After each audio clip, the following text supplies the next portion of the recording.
ప్రతి ప్రభుత్వం రైతు ప్రభుత్వమే. రైతులకు న్యాయం చేయడానికి అధికారంలోకి వచ్చామని చెప్పుకుంటారు. అయితే అకాల వర్షాలు వచ్చినప్పుడు, పంట మునిగిపోయినప్పుడు, రైతు కష్టాల్లో కూరుకుపోయినప్పుడు ఇమీడియట్‌గా సహాయం అందించిందే రైతు ప్రభుత్వం.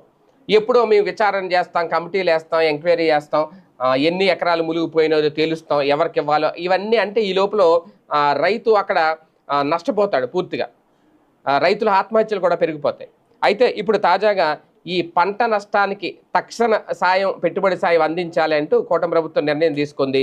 అయితే ఈ అంశాన్ని ఇమీడియట్‌గా జగన్మోహన్ రెడ్డి గారు కూడా తాజాగా ఎక్స్ వేదికగా రేజ్ చేశారు. ఇమీడియట్‌గా రైతులను ఆదుకోవాలి, రైతులకు పంట నష్టం అందించండి, ఆ పంట సాయం చేయండి అనేది.